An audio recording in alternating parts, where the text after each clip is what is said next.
soon we're going to figure this out. But let me just start it off. I'm Matt from the one of the outgoing GEA members, along with Will over here and Francois, who unfortunately could not be here. We're really excited. We've had a lot of fun organizing this event. We're excited to hear Professor Wolinsky's lecture, as we imagine all of you are as well. Just a few quick things before I cede the floor. First, along with thanking all of you guys for coming here, we really want to thank Norma Hardio for all of her work putting this lecture on.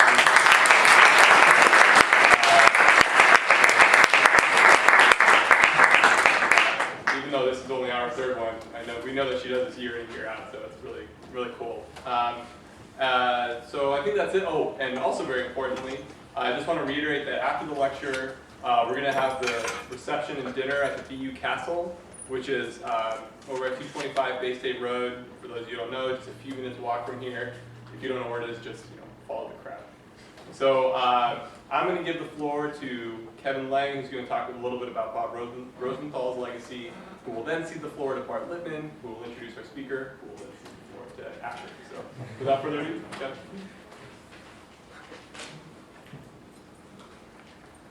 So thank you. I want to start, before I talk a little bit about Bob, with just a series of thank yous. First and foremost, thank you to Bob's family, Janet Stradley, Ruth Rosenthal, Liz Rosenthal, without whose generous contributions this event would not happen. It's a really important event, as you all know, and we are very grateful for their willingness to continue supporting it. I also want to thank, not by name, but the various faculty and alumni who have been donating to the endowment fund for this lecture, so we know that it is inevitable that at some point Bob's family will not be able to continue to support the lecture, and we hope that when that happens we will have raised sufficient funds that this very important event can continue in perpetuity. I want to thank Asher and the previous speakers who've been so kind as to donate their time and allow us to have the time to grow, I hate that verb, but grow the endowment fund so that we can have this in perpetuity. I also want to thank Jay Zagorski, who was just thinking about his experience struggling with game theory with Bob Rosenthal when he was a student here, who's been kind enough to do the videotaping for us this year. And we hope that that will be a continued undertaking in the future. For those of us who knew and loved Bob, this is a very bittersweet time. I realize at this point that about half of the faculty were never Bob's colleagues, and of course none of the graduate students who are here had the opportunity to take a class with him. For me, it's a very special opportunity to remember him. It's something I do quite frequently. I think about Bob very, very often, but it's also, those memories are both painful because he's not here, but also special because I know that we are honoring him in a way actually that he wouldn't appreciate because he didn't like to be honored. But we do it anyway. It's very hard to describe Bob to people who didn't know him. About a year ago, I was having dinner with a well-known labor economist who said to me, Kevin, how did you learn to be such a good theorist? And I know my colleagues would think that was a joke, but it wasn't intended as one.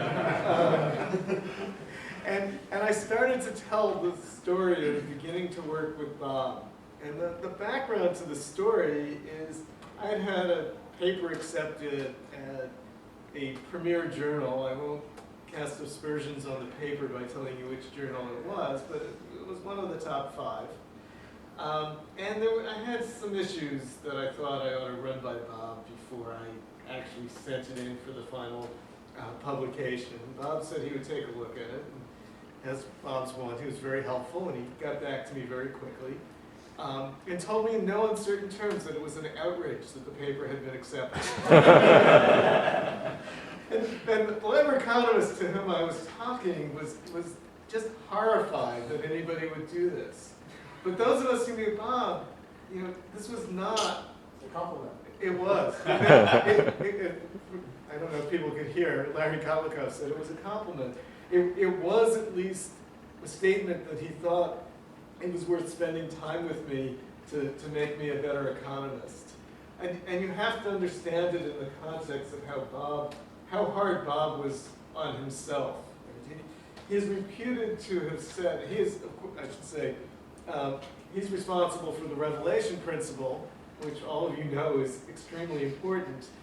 When somebody wrote down a particular formalization, he's reputed to have said, why would anyone bother writing that down?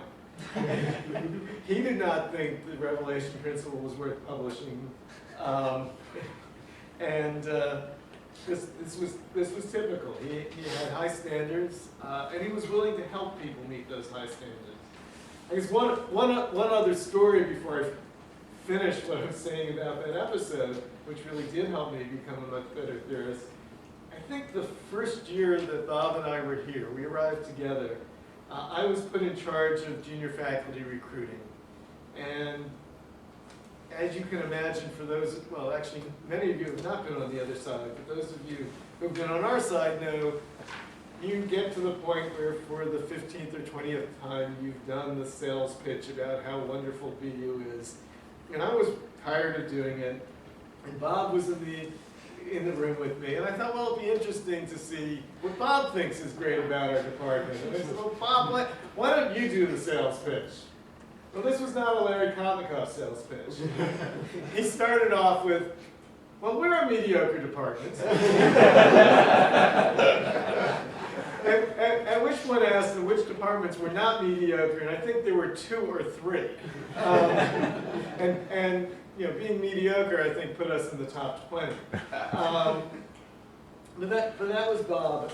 So those criticisms were never, although they were strong, and it was important that I hear why he didn't like the paper, he sat down with me, and we worked through a variant of the model, not the same one that was published in the top 5 journal, but we worked through a variant of the model and ended up publishing our first paper together. And we went on, because I enjoyed working with him so much, to publish a second paper on a different topic. And my CV would be a whole lot longer and better if Bob were still around. I think of him often when Michael complains about my proofs, about how much better they are than they were before I met Bob. I continue to miss him very much. I'm delighted. I know he really appreciated Asher, so I'm really delighted that Asher is here. And I'm going to hand over the introduction to Bart.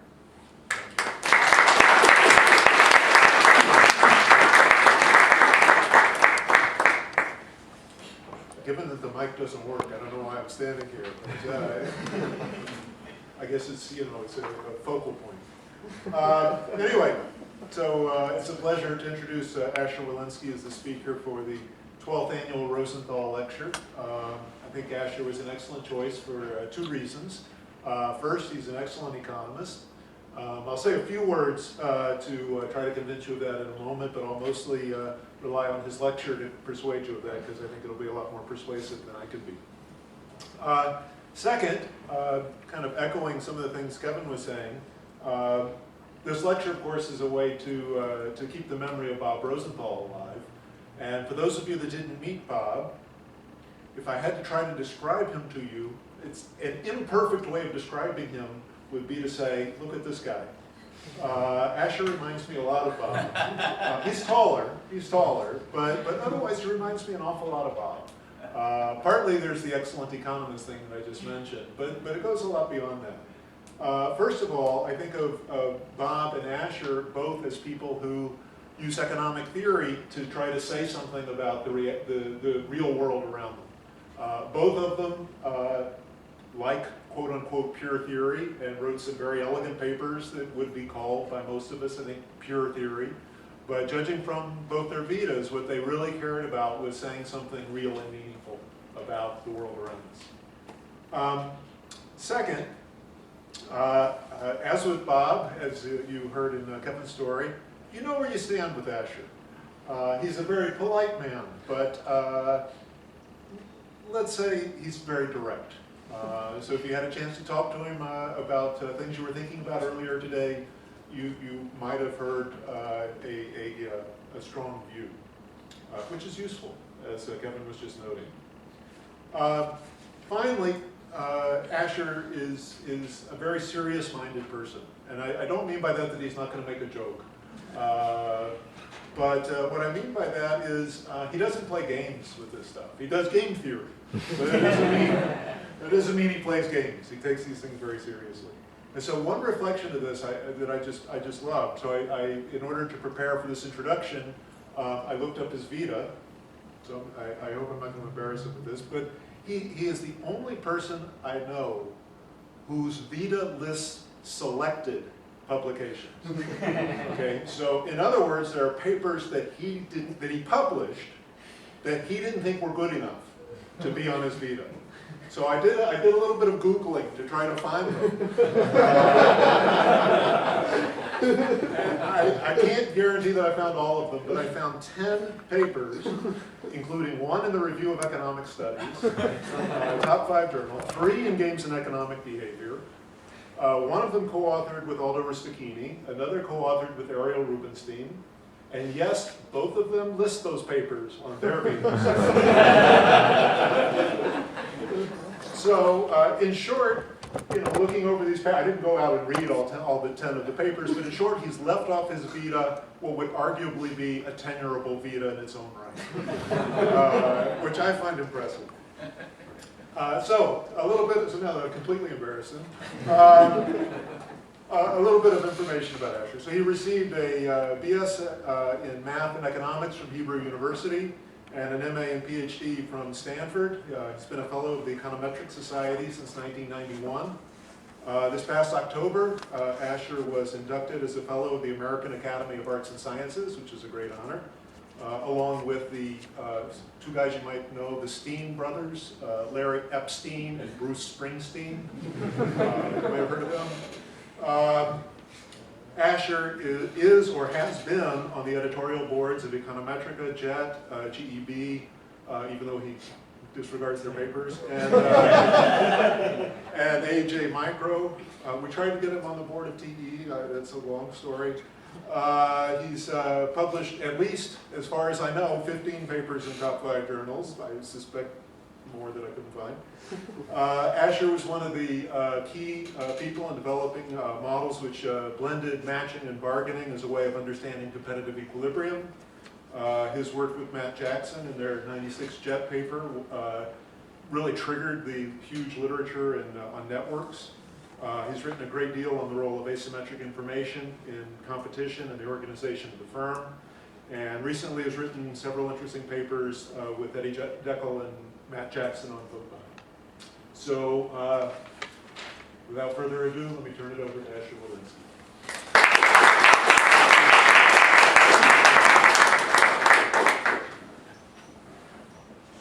Before I start, I just mention how moving I found the words that Kevin said about Bob. I was a colleague of Bob for 1 year. This was my first job. And Bob, besides being an original and very insightful researcher, was, as you heard, is very sharp critic. But first of all, to be sharp critic, you have to be sharp. So he was very sharp. And he had this warmth in him that made him such a lovable individual. So it was really, I really loved Bob. Now, so it's a great, it's very exciting for me to give this lecture. This is part and this is part. Now, okay, now to the lecture. I'm going to talk about information aggregation in large market, and this is based on work by Lauerman and myself over the last few years. So we have these two papers, and I will present results from these two papers and some other things.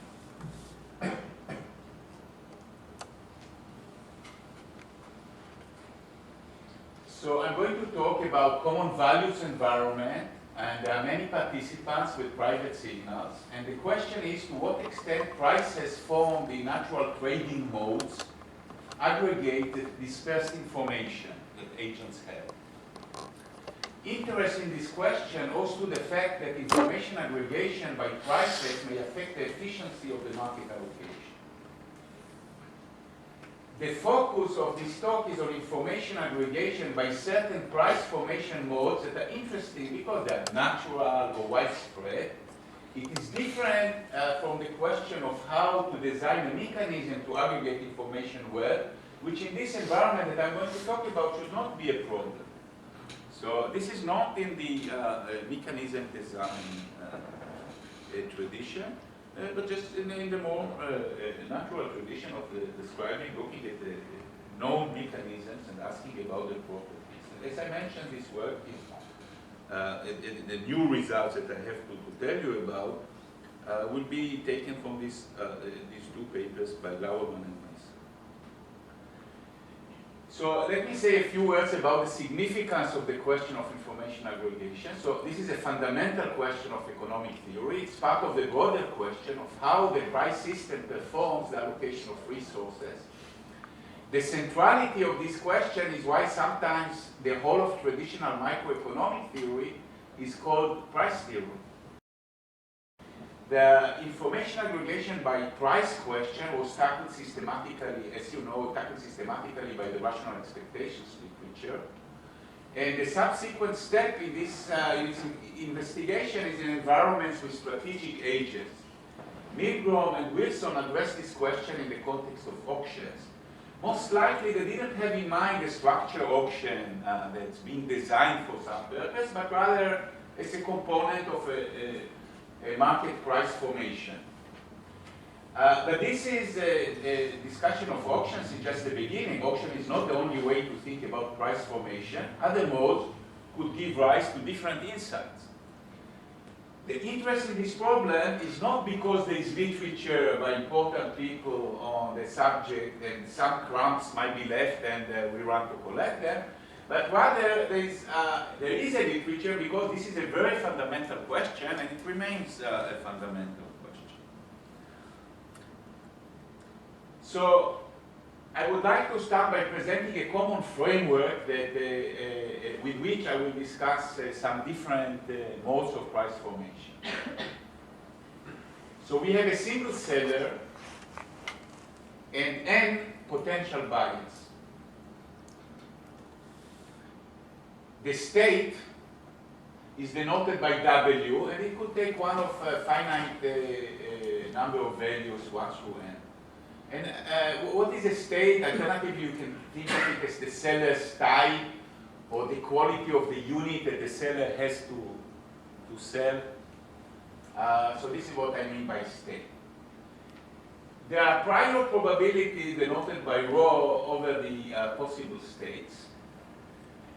The buyers have common value, so they all value the unit that the seller has for sale. They all have the same value for the unit, and this is denoted by VW. It depends on the state, so it takes a finite number of values, and they are all the VW is smaller than VW plus 1. Payoffs of a transaction at price P for a buyer who is involved is VW minus P, and for the seller is P, is the revenue from selling the unit. So the seller, you can think about it, the cost of the seller is normalized to 0. So this is the common framework within which I will talk about some modes, and this is a framework that I'm sure is familiar to you completely. Now, W is a private information of the seller. Only the seller knows the state or the quality of the goods. Each buyer observes a signal X taken from an interval X lower bar, X upper bar. Conditional on W on the state, the signals are IID. They are distributed with a cumulative distribution function GW with density little GW that's strictly positive on x lower bar, x upper bar. Okay, so x lower bar, x upper bar is the interval of values that the signal might take. Now, the likelihood ratio, GW plus 1 over GW with x, is weakly increasing. And I made these two assumptions that at the bottom, this likelihood ratio is smaller than 1, and at the top is larger than 1. And it being strictly increasing means that the most favorable signal is x upper bar, the most of the value of the good, and the least favorable is x lower bar. And of course, higher signals, because of the increasing likelihood ratios, higher signals are more indicative of higher values than lower signals.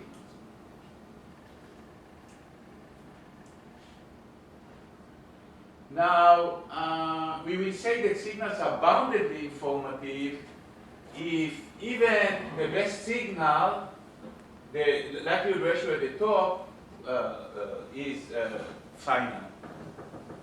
So that means even when you get the best signal, it still doesn't completely separate the different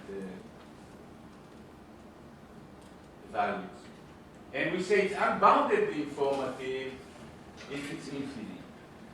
The likelihood ratio at the top is infinite. So that means that there are signals so good that they nearly perfectly distinguish between the different values.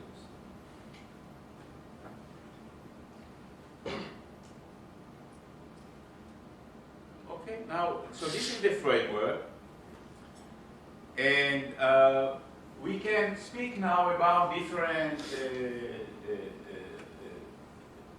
regimes within this framework. So first of all, as a benchmark, I want to start with assume there's complete information. So W is known to all buyers, so this X is a perfect signal. So if you think in this environment that I've described, you think of competitive equilibrium, or equilibrium of various auction formats. The equilibrium will be, as you probably know, that the price in state W will be VW. The value will be known to all buyers, and they will say competing some sort of, if it's an auction, first price auction, they will compete in some Bertrand fashion, and the price will be equal to the value, and it aggregates all the information there is. I mean, equal to the value. If there is no information whatsoever, the signals have no informative signal, the buyers have no informative signals, then competitive equilibrium and equilibrium of various auction formats will give you the price in state W is equal to the expectation of VW in all states. Because buyers simply have no information, and if they have to bid for the good, this is what we will need. The prices contain no information about the state. So these are the two benchmarks. Now I would like to speak about three alternative scenarios in this framework that I present. So the first one is ordinary first price auction. In ordinary first price auction, there are little n buyers, which is a number smaller than the total, smaller equal total potential number of buyers participate. These participants observe, they know how many participants there are. So little n is known to them, is commonly known. Participants privately observe the noisy signals from the technology that I described to you, these X signals. Then they simultaneously bid, and the price is the highest bid. First price auction format that we all know. I want to describe the second scenario that I would like to discuss is sequential search. Here, the seller, the auctioneer, samples buyers sequentially at some positive cost per observation. A sampled buyer observes a signal X with the same technology that I described before, does not observe the history of the search, the buyer who is being contacted doesn't know whether the seller has contacted other buyers before or how many of them. Then they bargain over the price, when it's just the two of them. They have some mechanism to decide whether they transact and if so, at which price. And it could result in a trade at some price or disagreement. A trade at some price terminates this interaction. If there's disagreement, the buyer continues searching. So this is a sequential search in this same framework. Now, a third scenario that I want to discuss is auction with an endogenous bids solicitation, or you can think of it as simultaneous search. Here, the seller solicits a batch of buyers at a cost per buyer. The number of solicited buyers may depend on the state, so the seller knows the state. The solicited buyers privately observe the noisy signals from the technology that I described, this access.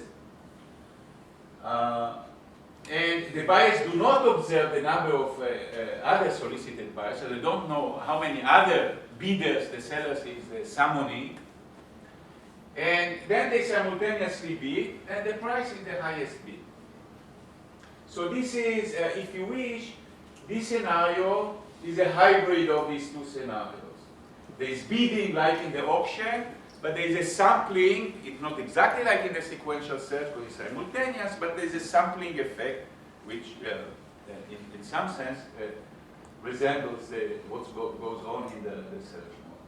So these are the three scenarios I'm going to discuss. Yes? And the third one, the auction occurs right away, or is it? Yes.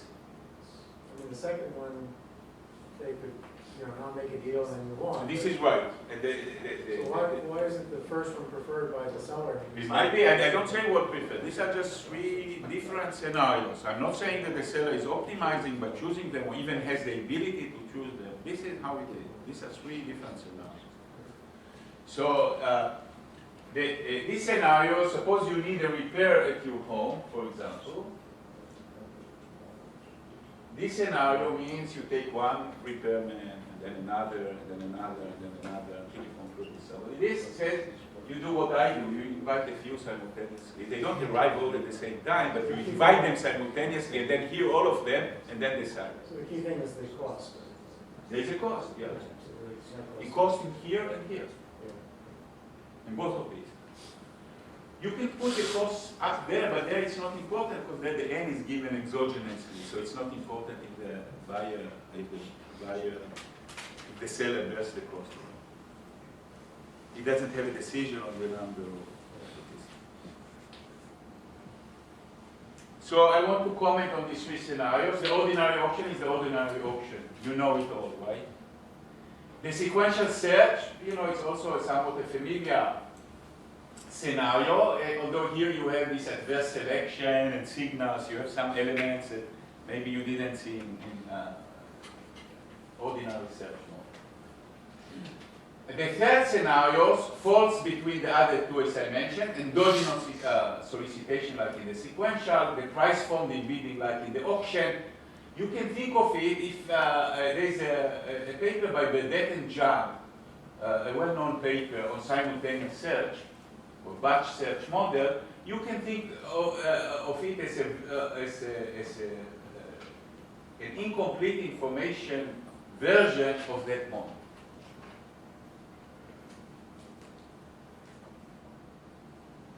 Because here we have the behavior exactly the model, but we have the additional element that the buyer has this private information about the value of the good. Now, these models, all of them, the way I describe them, they look at the sale of one unit. They can be straightforwardly embedded in a market model with many sellers and many buyers without changing any of the mathematics, basically. It's just calling things by different names. So you can think of them, if you want, at the back of your mind, think this is these are components of a large market model, and I just chose to describe it as a sale of single unit to make things simpler. Now, the second and third models were not tailored for a specific application. So they come from this joint work that I mentioned to you. And we didn't think of them as an attempt to analyze a specific market or specific institution, but they seem to have some relevance for a number of economic situations. I want to mention one that I think is interesting. If you think of the market for loans, you think of a borrower with private information.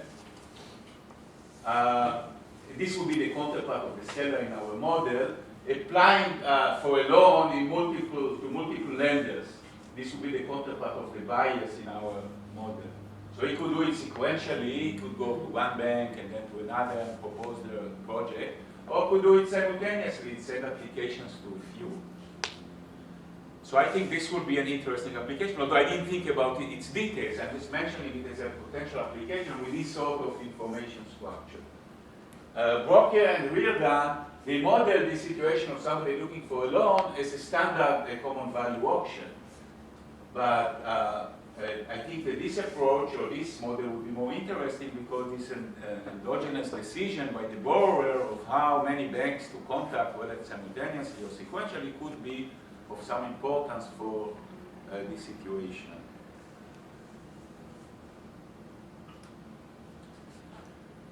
So having introduced the three price formation models, we will now inquire about the information aggregation about prices. We say that prices aggregate information well if they are near the true values. If the price in state W is near VW. Prices aggregate no information if they are the same across all states. And then, of course, you have all sorts of intermediate situations. So I want to start with information aggregation in a large common value auction. So I go to the first scenario. It's a first price common value auction with n bidders. So I want to think of a large such auction with many bidders. So how do I do it? And we look at a sequence of such auctions indexed by k, where the number of participants denoted by nk goes to infinity over this sequence. We look at the corresponding sequence of equilibria of these auctions. And the equilibrium price, let PWK be the winning bid in auction K in state W. This is a random variable. We can talk about, then we denote by P upper bar W as the limit of these creatures in probability if such a limit exists. Okay. And by F upper bar W is the limit distribution of the winning bid in state W.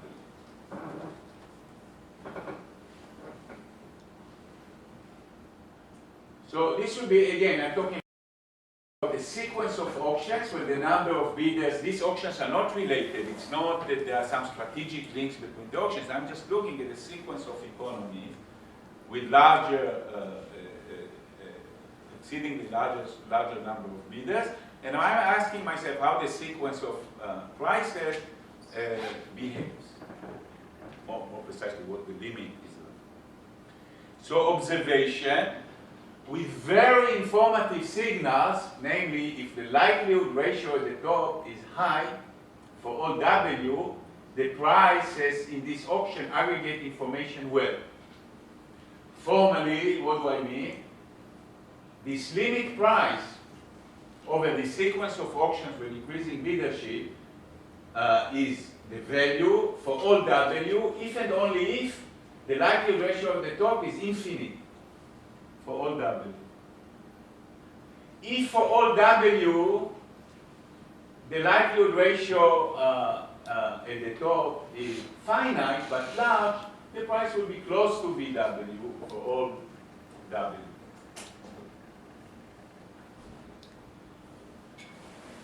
In other words, you look at this distribution, it places the most weight. When we're talking about this, it places the most weight. There will be a distribution of winning bids. It will place the most weight near VW. and the expectation of the price in state W with respect to this distribution will be near VW.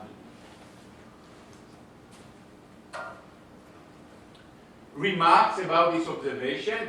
First of all, one is due to Milgrom.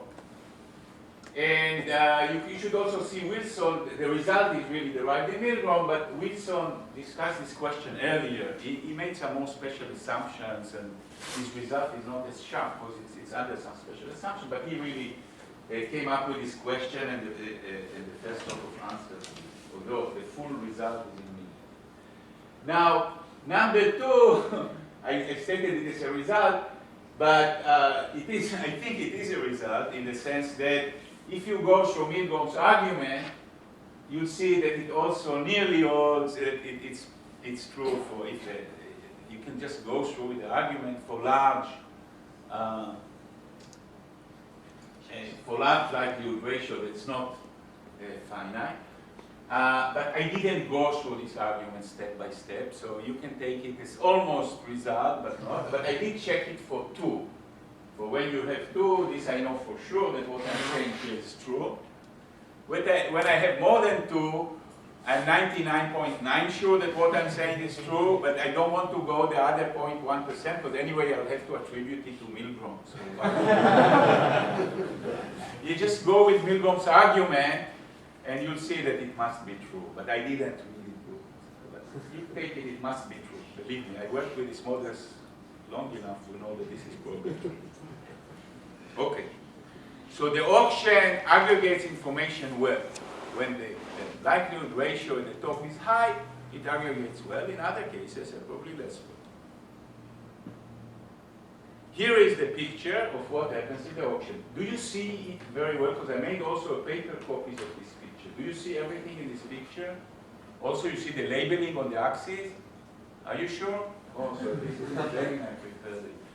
Okay, maybe I'll give it to you anyway, because since I prepared it, it will be a souvenir for me. So this is, all this picture is saying is that when the likelihood ratio at the top is infinite, you get full aggregation of information, prices equal to values. And when it is large but not infinite, you get a curve that's similar to this one. Okay, close to it. This is information aggregation in the large common value. Okay. Again, let me see, I said here's the picture, maybe you don't. Here I drew the different states, 1 through n, and here are the prices on this axis, and these dots correspond to price equal, so in state 1 the price will be, the limit price will be V1. In state 2 it will be V2 and so forth. And the dot dot dot just means that, to say this is how it continues everywhere. Can you just give us the intuition for that condition that equals infinity? Yeah.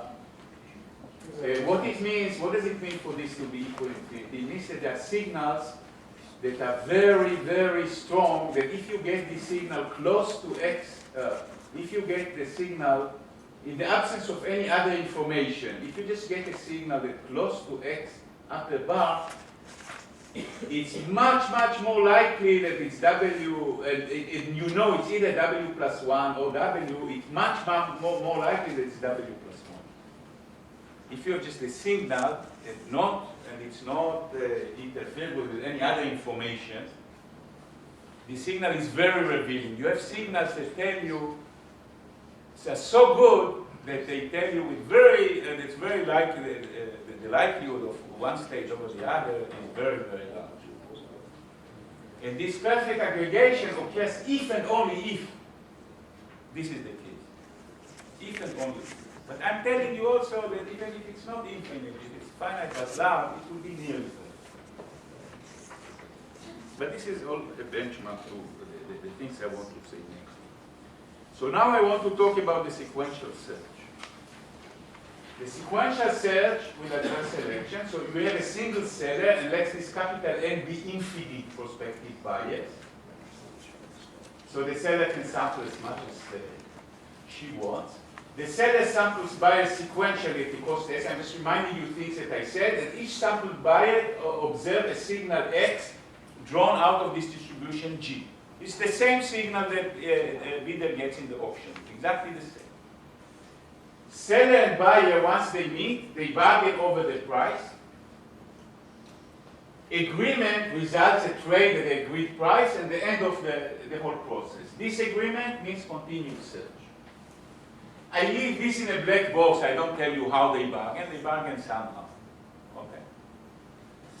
The payoff of ending with transaction P after n buyers being sampled for the transacting buyer is this, VW minus P, the value minus the price, and the other buyer is 0, of course, and the seller is P minus NS.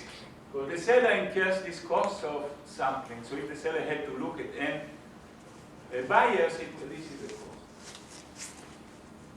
And I gloss here, of course, over modeling details of varying importance, like how exactly we model the bargaining component and things like this.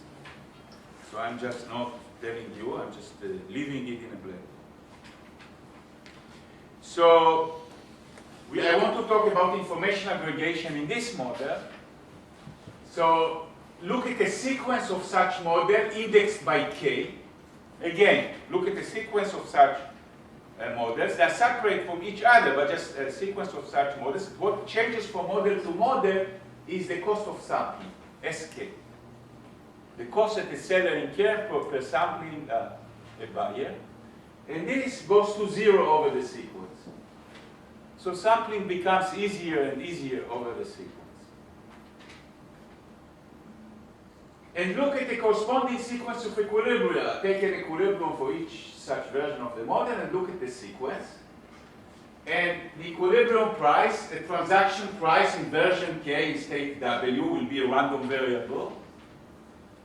We will denote by PWK the expectation of this, the expected transaction price in version K in state W. And by P upper bar, look at the limit of this, when the sampling cost goes to 0. Okay, so again, I have a sequence of such models, differing by this marginal search cost, and it goes to 0 over the sequence. I look at the sequence of corresponding equilibria and look at the equilibrium prices rising there, at the sequence and its limits. So I want to show you what happened here in terms of what happens here in terms of information aggregation in the sequential search. So this is the picture for the case in which the likelihood ratio at the top is finite. It could be finite, but it could be large as you want, but finite. The result is no aggregation whatsoever. The prices in the limit are equal to the expected value.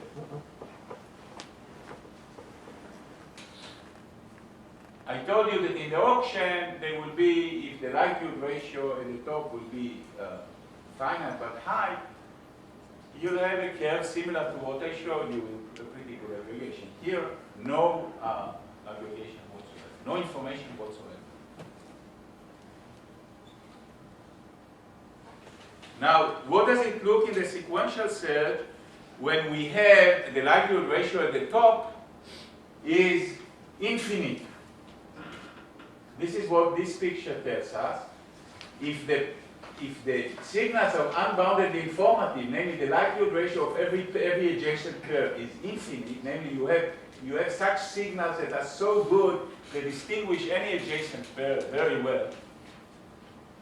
Generically,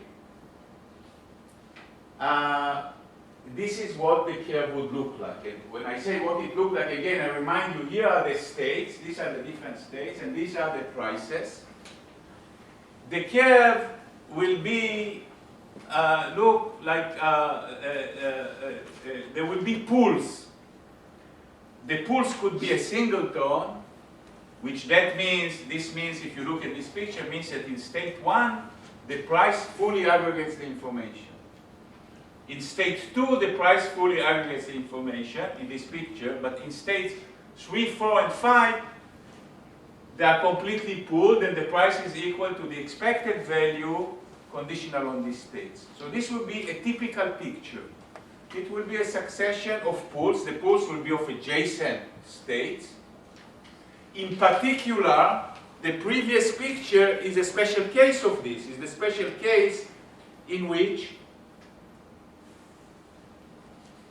the pool, there's just one pool. And this could also happen, this picture could also, it's not just formally a special case, it could happen with an infinite likelihood ratio at the top. This picture could arise. You could have a situation in which you have these excellent signals with likelihood ratio at the top is infinite for any pair, and still in the limit the prices will aggregate no information. So this is one kind of picture you can have when the likelihood ratio at the top is infinite, but you can have other forms. In particular, you can have some pools and some singletons, or you can have all singletons, which would be perfect information aggregation. So this is depending on these distribution functions, the G's, and the relationships between them that I will say a word on in a minute. You can have different forms, but the idea is you will not have perfect information, necessarily perfect information aggregation. You can have perfect complete pooling, or you can have partial pooling like described in this picture. Sure. Yes?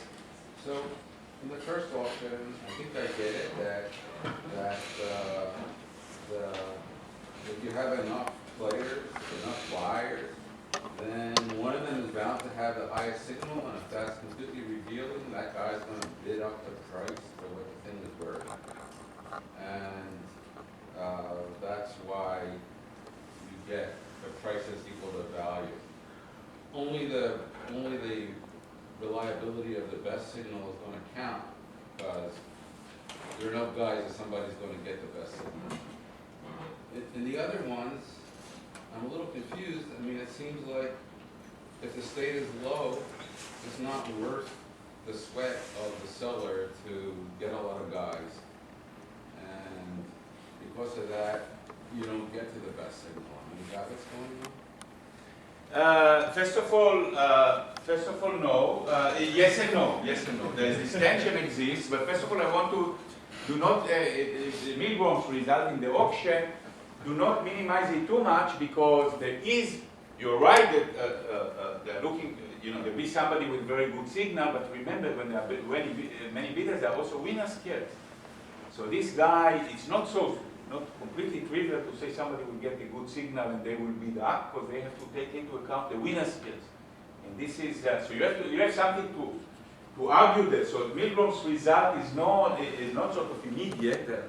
You have to take this into account. So this is in defense of Milgrom. Now here, remember the search cost becomes small, so you might have a lousy quality. But you say, you know what, I'll continue sampling until I find some structure who will get a good signal, and I'll sell it to them. And this is why you might get even, I'm telling you that even when the signals are, you have signal, the likelihood ratio at the top is infinite. I can give you examples in which all in the limit, there will be complete pooling, no aggregation whatsoever. And the intuition is what I said. When the search cost is small, there's also the number of bidders is not fixed. You want to sample more and more and more until you get somebody who will have a good signal. So it's worth for you. If it's not very expensive to sample, and you think somebody will get a very good signal eventually, I will sample a lot of people. So why is there so much pooling then? That's what I don't see. This is why our result is not trivial.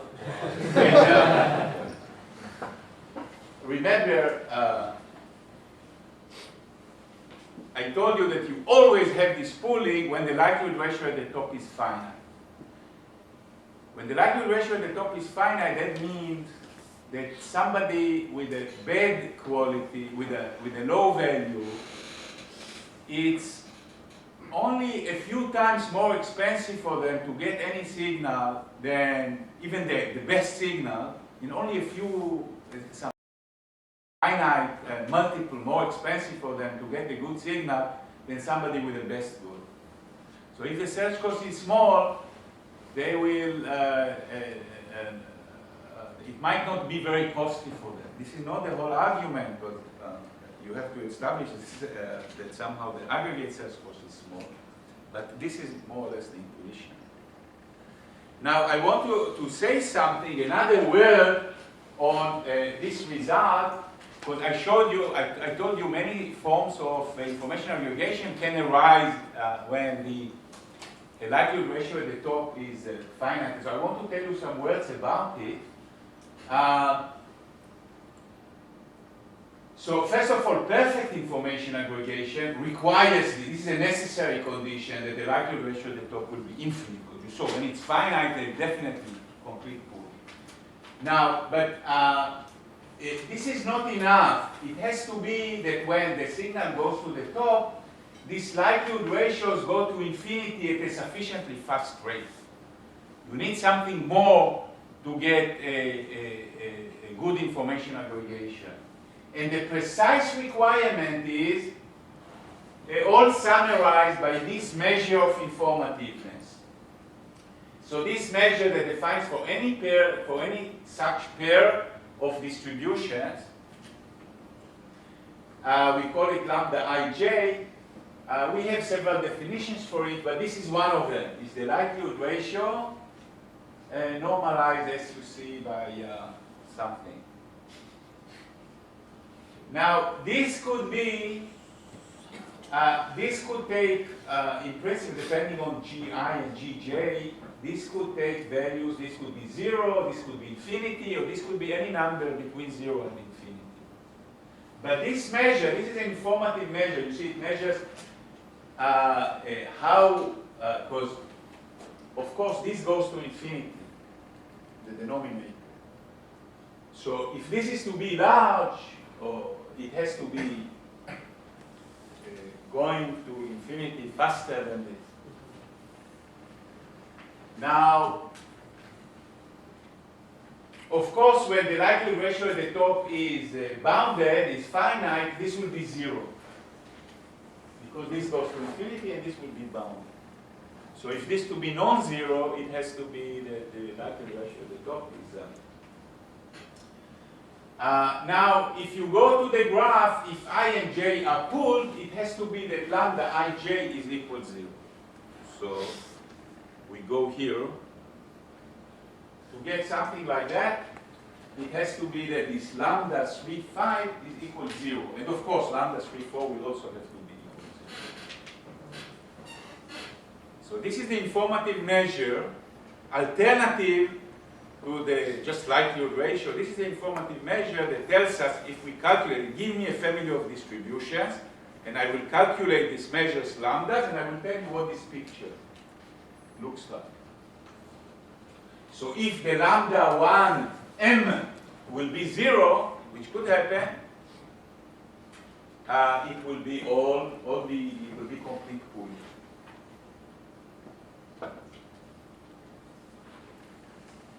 So this is this lambda measure. Now this is where the genericity qualification that I mentioned comes in. Generically, in some sense, these lambdas are either 0 or infinity. There are some non-generic cases also that you could take values in between, but generically, in some sense that we adopt, they could be either 0 or infinity. So that means that two adjacent states will be either fully pooled or fully separated. Infinity is connected, this lambda being infinity means this separating information is very good in the sense that it's not just the likelihood ratio going to infinity, but the rate that it is doing it is very fast. So that means between these two, you have this lambda is infinity.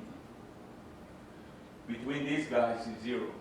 And generically, it could be either one or the other. Yes? And all these results are independent of the bargaining method? Well, I cannot, I want to answer yes. Of course I want to answer yes, but I cannot answer yes. So in what sense it is and it is not.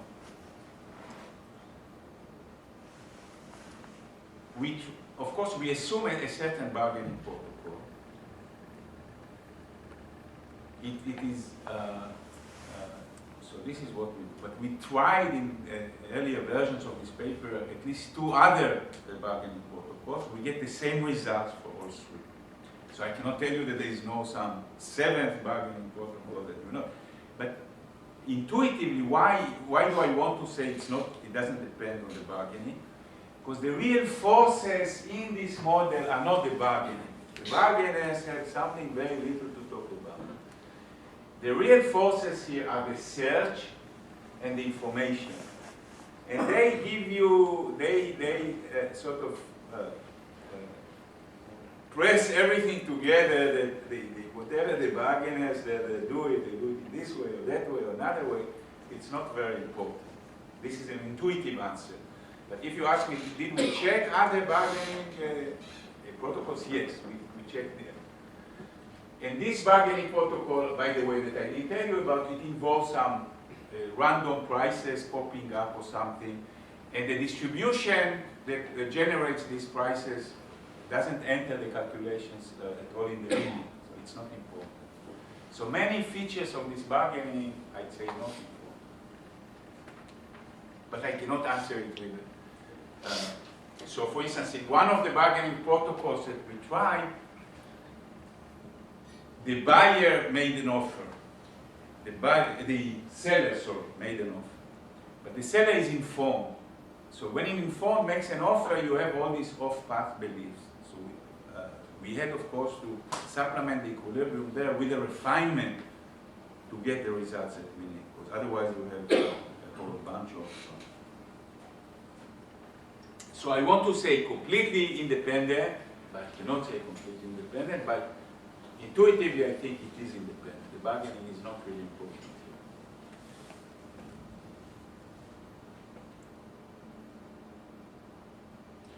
So there is also, I told you, I said this is generic, we also analyze the non-generic case. You can have in the non-generic cases like some other things happening, like some partial pooling of adjacent states and so forth, but let's not go into it, because in the generic case, it's either complete pooling of adjacent states or complete separation.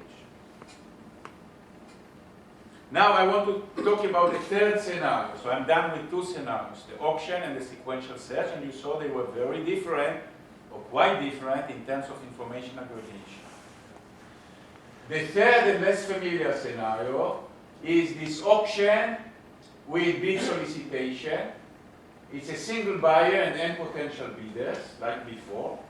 Here we analyze 2 states, okay? It's not just any arbitrary finite number of states, but not everything we want to say we have been able to say so far for any number of states. So let me talk about restricted to 2 states, called them L and H for low and high.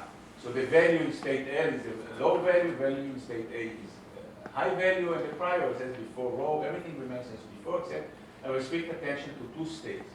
The seller solicits little n out of this capital N potential buyers. He does it randomly at the marginal cost S. So it's like the sequential search scenario, except the search is simultaneous. The seller decides once and for all how many bidders to summon, or how many buyers to summon. Each solicited bidder privately observes a signal X, like before. The sellers know W, bidders do not know W and do not know N, do not know how many people were summoned with them to this auction. So it's not a formal auction that they sit in a room and they sell the, what they all like to sell, all these auction people, the auction, the spectrum frequency. It's think about it's a market. It's like diffuse market, like for the loan, the guy going around and submitting applications and so on. Now, the highest bid wins, and ties are broken randomly. Payoffs when P is the winning bid is for the bidder. The winning bidder is the value minus the price. Other bidder 0. The seller is again the revenue minus the cost of solicitation. And there's just one auction here, there's not, This is just once. okay. It's everything that I talk about. The all three models. There is one unit. Once it is sold in an auction in the first scenario. In the second scenario, it's sold by the seller going around selling it. In the third scenario, the seller simultaneously contacts a number of potential bidders and asks them for one unit. Now, the seller's pure solicitation strategy depends on the state, of course. It's NL or NH, depending on the state. The bid is the bid of a bidder is denoted by beta of x. It maximizes the bidder's expected payoff for every x given. Oh, I'm talking about equilibrium. Sorry, I jumped. The seller solicitation strategy is n. How many bidders in each state? The bidder strategy is beta, is a bidding strategy. You know you've been solicited and you got a signal. How much do I bid? And symmetric and pure strategy equilibrium is a bidding strategy beta, solicitation strategy n. The bidding is optimal for the bidder, knowing the strategies of the seller and the other bidders. The bidder doesn't know. This is bold n. It's not the individual n. The bidder knows the equilibrium strategy of the seller, but not actually how many bidders the seller is summoning right now. And so this is a standard equilibrium concept. But here the seller is also a player. The seller chooses NW to maximize his expected profit, given the bidding strategy of the bidder. So this is like the equilibrium in terms of as far as the bidders are concerned, is like in an ordinary auction, except that in different states they are competing against different bidders. But you have also optimization on the part of the seller in selecting the.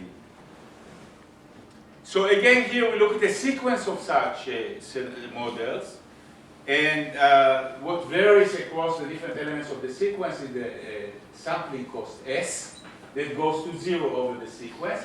It's not. This is not only the thing that will vary also over the sequence the set of potential buyers. This capital N is indexed by K. We keep it all the time large enough.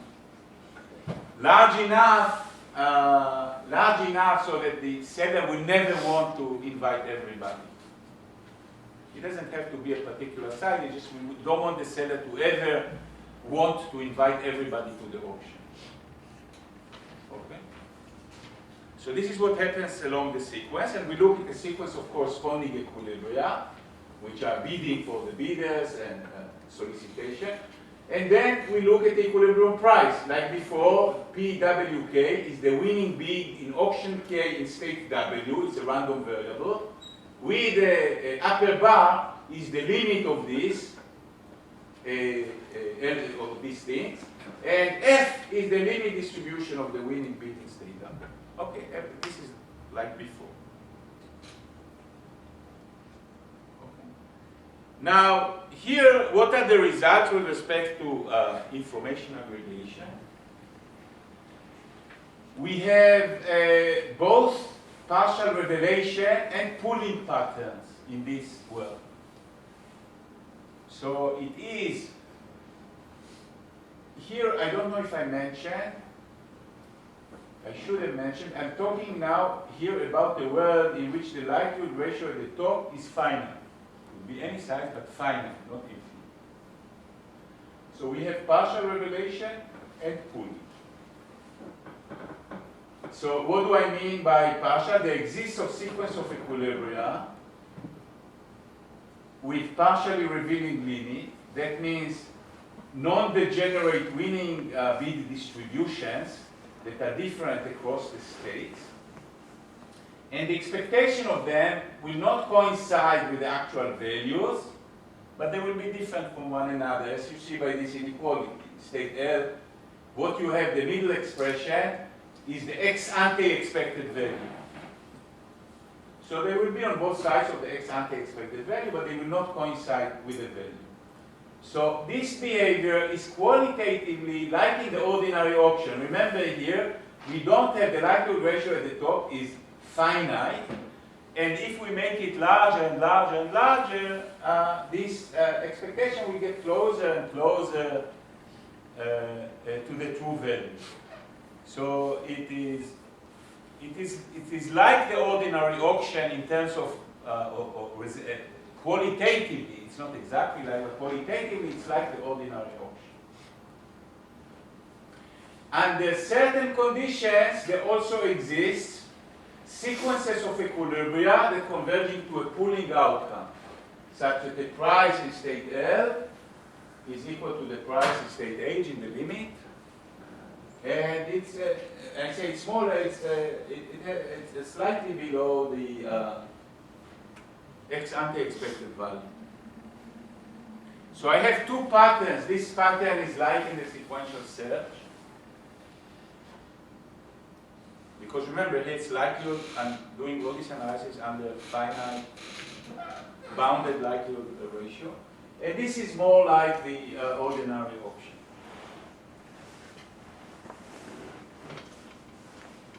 So these two patterns appear in this. And this is indeed this hybrid scenario between the other two scenarios. So it also has results that are hybrids between the two. Yeah.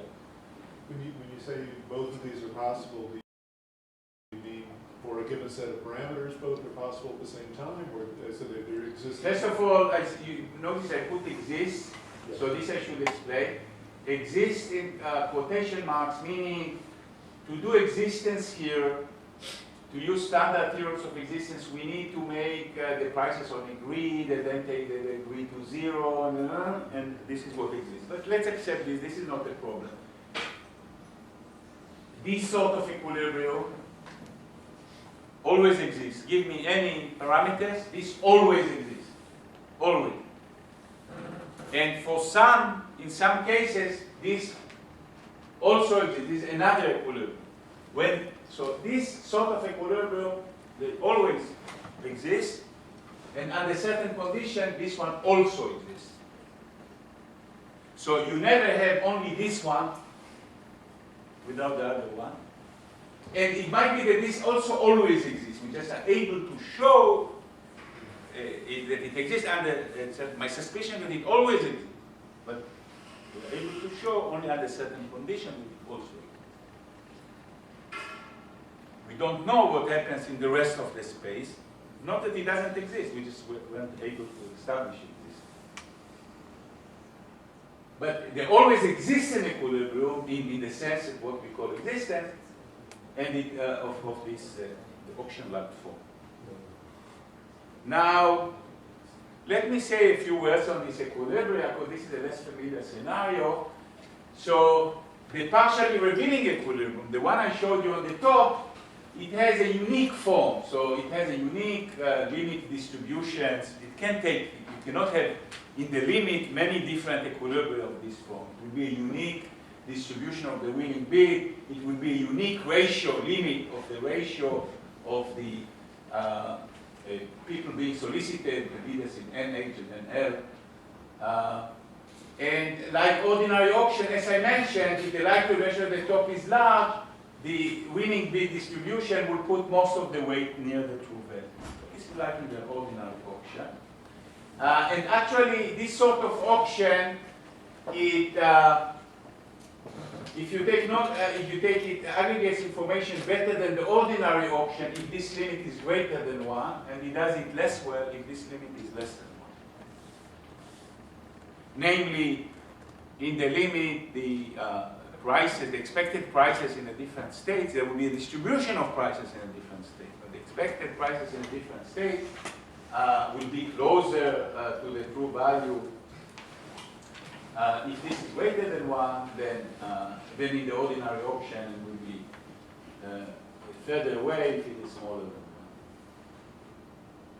1. I want to say something, so this I said about the partial derivative. I want to say something about the pooling limit. The pooling limit may exist for arbitrarily informative signals. So the conditions under which that it exists are consistent. Give me some distributions with this being very, very large. Namely, you have signals that are very, very, very, very, very good. There will still be conditions under which this pooling equilibrium exists. So it's not being wiped out by large likelihood ratio. You can have excellent signals and still you get this pooling result. The pooling result requires that in the limit, what happens in the pooling result, that in the limit this ratio is smaller than 1 over this ratio that goes. So it has to be the, maybe I say it on the next slide. I probably say it somewhere, so I will not say it. So I want to say comparison, some comparison here. How much more time do I have? Am I done? 10 more minutes? 10 more minutes, excellent, exactly. Now that is excellent. So, what have we learned so far? Ordinary auction aggregates information better than sequential search. Ordinary auction, you have high likelihood ratio at the top, you get prices near values. And in sequential search, you can get prices not informative. Auction with bidder solicitation gives rise both to partially revealing outcomes as in the ordinary auction and to pooling outcomes as in the sequential search. And it's more, there's more or less information aggregation than in ordinary auction depending on this limit of this ratio. The solicitation effect distinguishes the two scenarios with endogenous solicitation, namely the sequential search and the auction with the endogenous solicitation, from the ordinary auction. Why? Because being solicited already contains information that interacts with the signal. Both in the sequential search and in the auction with endogenous solicitation, what happens, a buyer is being contacted. This buyer doesn't think about things, it doesn't evaluate things at the prior. He says, what is the probability that I'm being contacted given, or what is the probability of the state conditional on me being contacted? This is where this ratio of NH over NL comes in.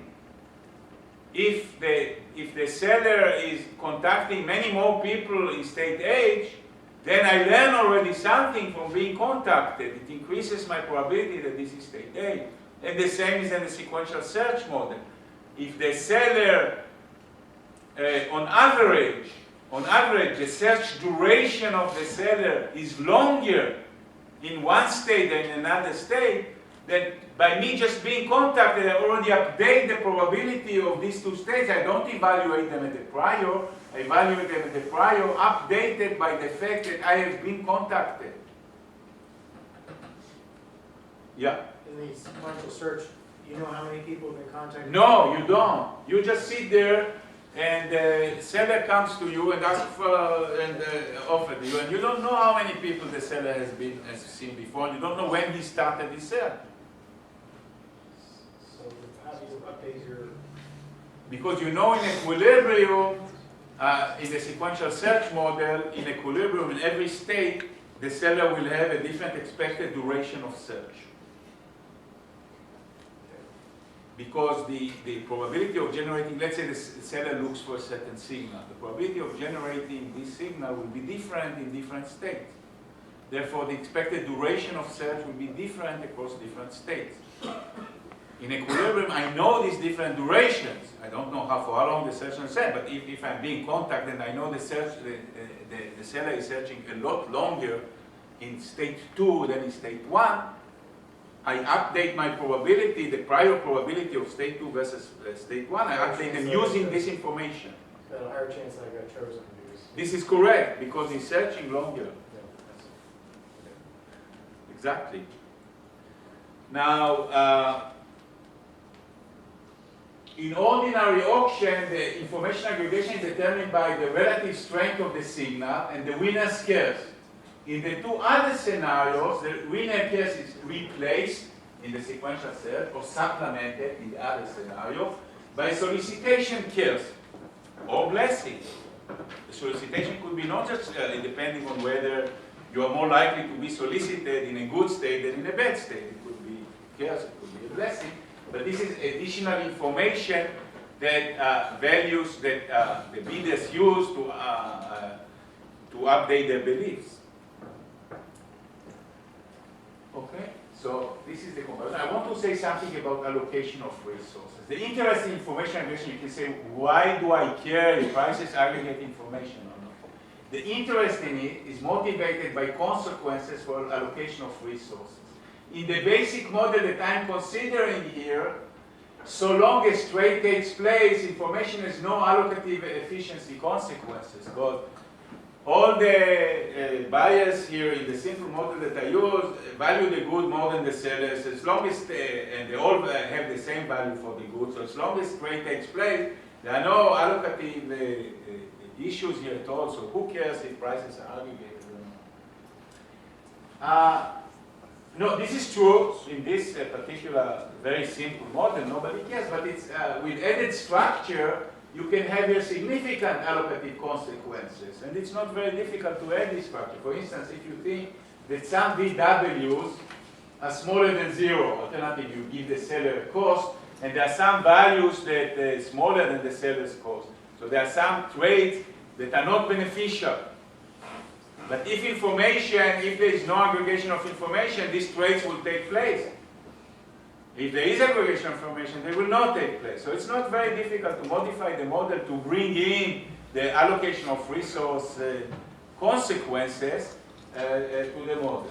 Another thing, you can think that the seller makes an unobservable investment that shifts the distribution of values. So of course, if the seller can appropriate the whole surplus, the seller might have incentives to do it more than if they don't, and so on. So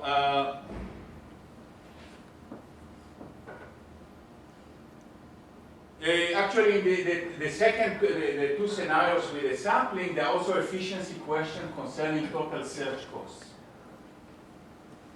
And in the sequential search scenario, we have generic efficiency. So long as these lambdas that I talked to you about are generic, the expected total search cost in the limit will be zero, not just an expected marginal cost, but the expected search.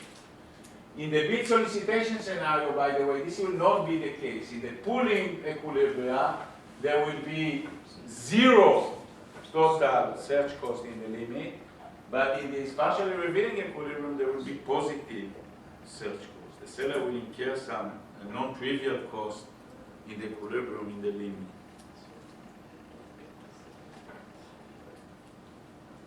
Let me say a word. It will be just because I think this last slide might help a little to all the things that to understand some of the things I glossed over.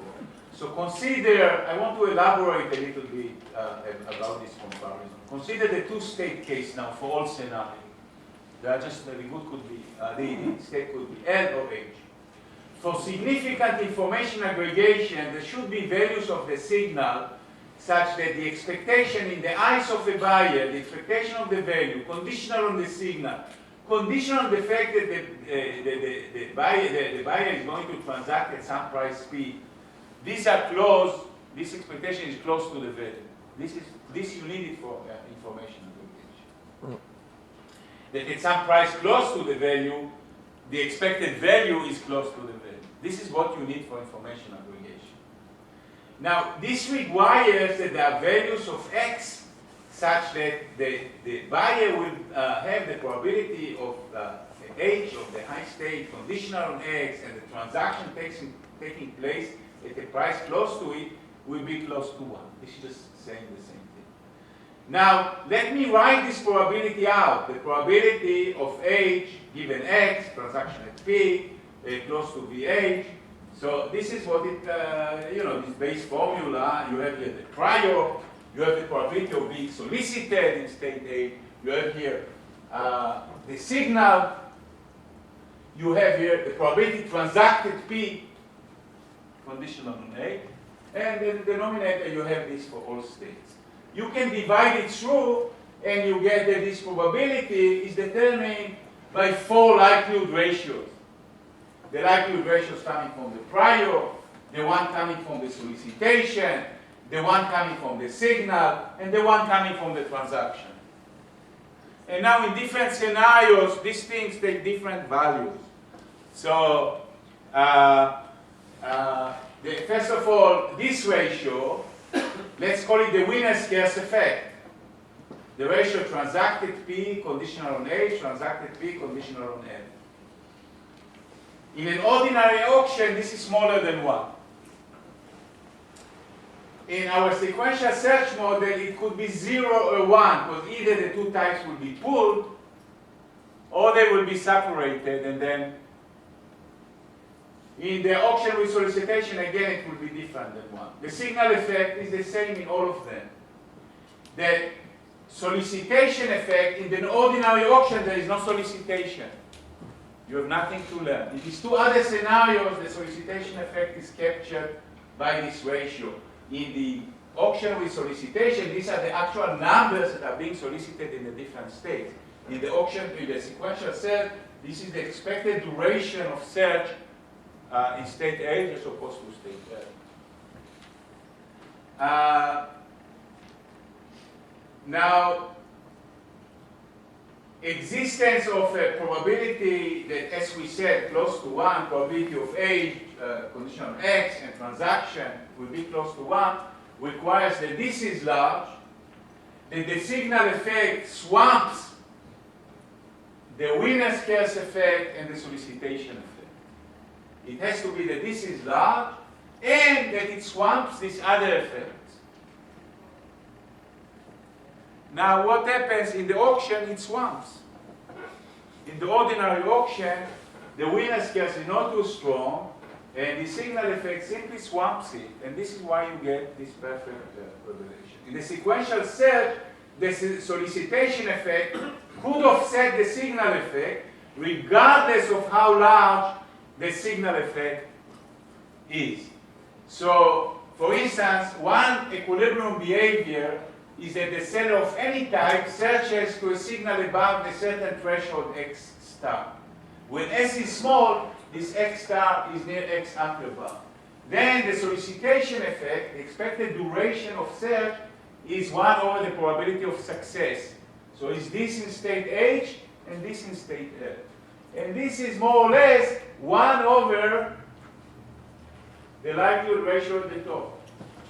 And this exactly offsets the signal effect. Because if you multiply this by this, you get 1.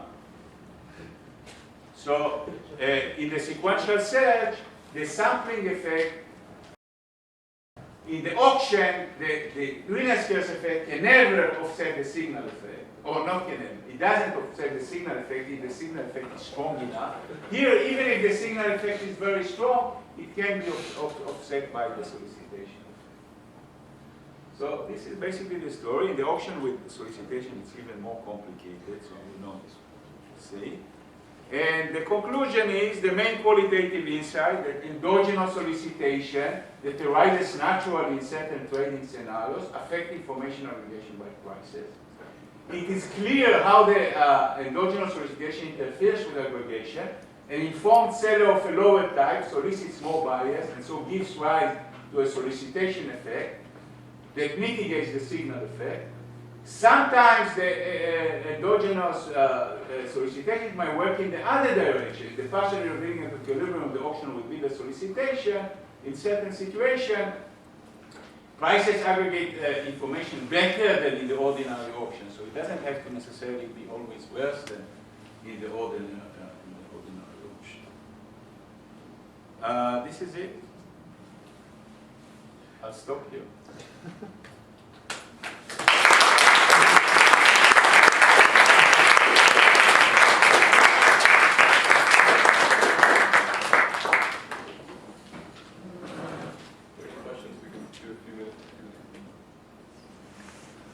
So I have 2 questions. First one, I've asked you in the past, I never got a good answer from you. Can we hire you?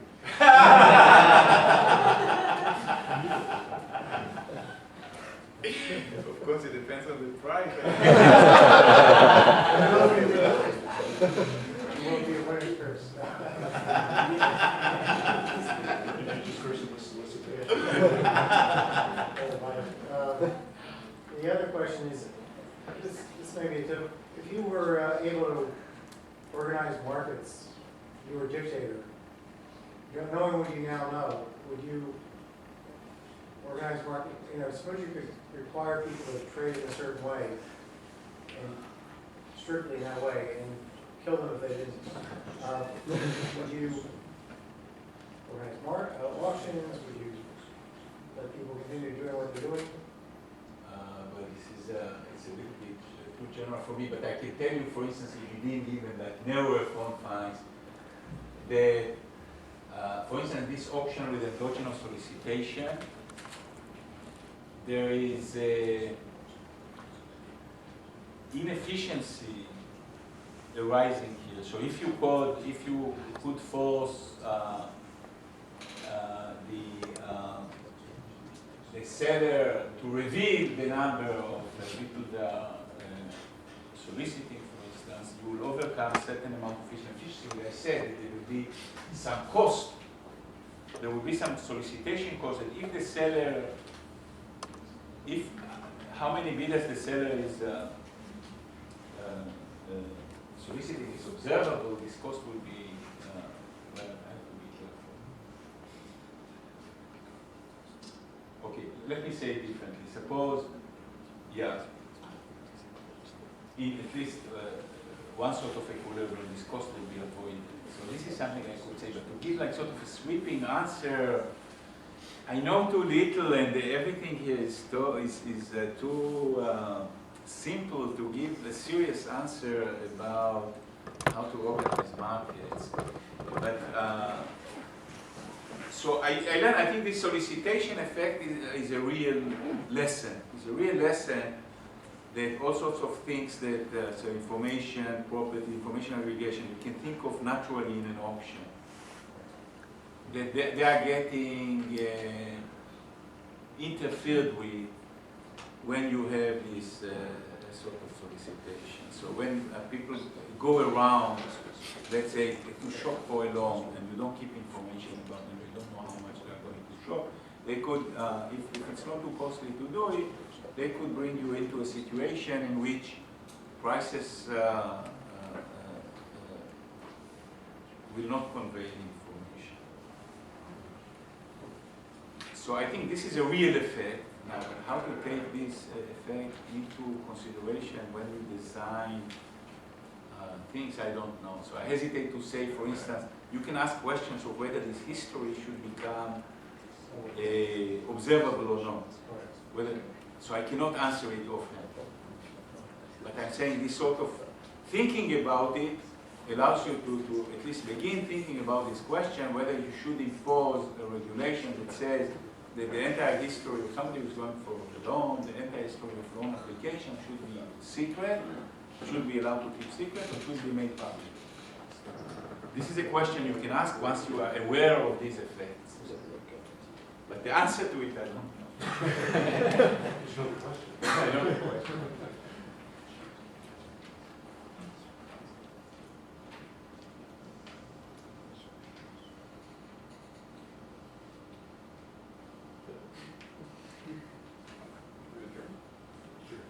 All right, well, thanks again.